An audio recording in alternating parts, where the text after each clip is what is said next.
work hard, live free. Take it away, Bonnie Provencal. So as a little kid, I absolutely idolized my grandpa Glenn. And why might you ask? It's because he could do whatever he wanted when he wanted to do it. And so like any other kid, I wanted to be able to do what I wanted to do. But there was one problem. As a kid, I was completely broke. I had no money, so I couldn't do everything I wanted or get everything I wanted. So at the ripe age of 12, I went out and I got myself my very first job. And I remember I worked all week and I was going to collect my first paycheck. I was so pumped.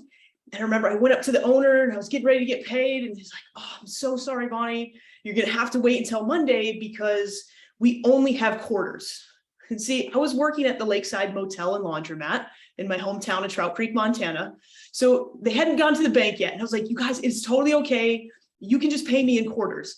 And they're looking at me and I've got like my backpack on and my bike is by my side. And they're like, "Where do you live?" So I was like, "No, we're doing this thing." So we loaded all the quarters into my backpack, $125 worth. I put them on my back and I biked those things 3.5 miles home. And that's where just my love of money was born, was biking quarters home. It was like, this feels so good. And growing up, like I would just do anything for $1. Okay. So my next job, I was picking rocks off the side of a mountain. We would just line up and this stonemason, he would pick out the ones he wanted for the fireplace and we just pass them up the hill into the truck. I also fought wildfires. I took people bear hunting. I surveyed streams. And if it was like anything I could do, if I was going to get a tip or a bonus or a raise, I was there. And so I was all in on everything. In college, I started studying accounting because I was like, I love money. I'm going to love accounting. It turns out accounting is incredibly boring. So after school, I just started in construction. So I was building houses and it was really, energizing, entertaining, but I was always all in. And I remember we even built this house in 86 days. We had to have the thing completed for a company like Parade of Homes. And they're like, "There's no way you can do it. We have no time." Like, "I'm doing it." So we got this thing put together in 86 days. So if you're in the market for a home in Lethbridge, just shoot me a text first and I will let you know the address of the home that you probably do not want to purchase. Okay, it was done, but it was not perfect, right? And even though it's like always about work, make money, I was also able to build an amazing family. I've been married for 10 years and we've got 4 kids, but a lot of my life, I totally took them for granted. If I was being honest with you, it kind of took a bit of a quarter life crisis for me to be able to really pay attention to things that were important. And something just came in and hit me. And it was that my grandpa that I completely idolized, he passed away very suddenly. I remember going back home for the funeral. He's a very well-loved man, small town, everybody's there. And in Northwestern Montana style, we held the funeral in a bar, not a church, and everybody's telling stories and there's not a dry eye in the place. Everybody's so sad because it was very sudden. He's here one day, gone the next.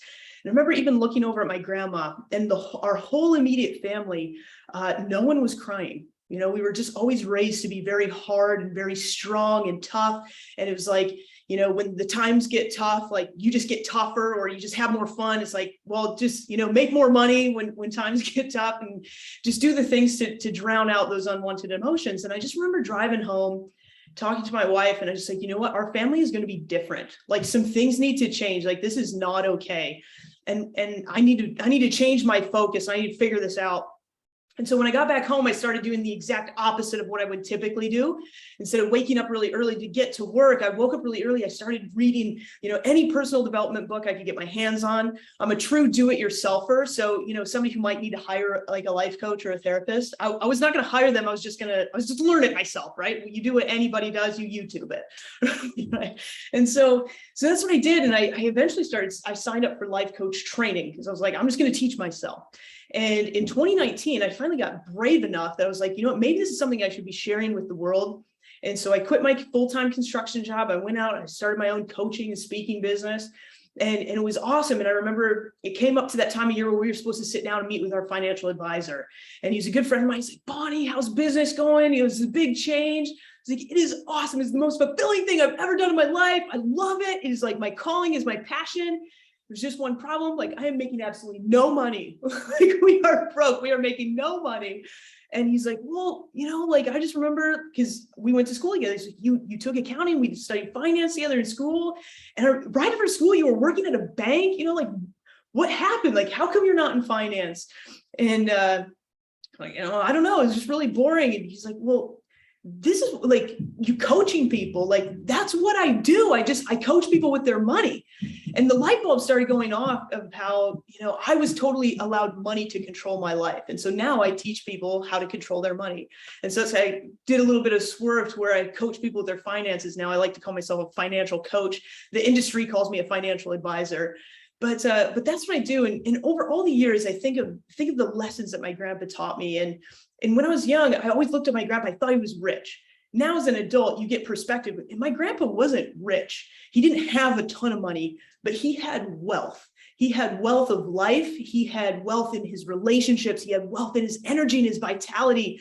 And he just lived free. He lived with this freedom that was just incredible in his energy and the way he went through life. And so I try to remember those lessons every day and live my life in the same way.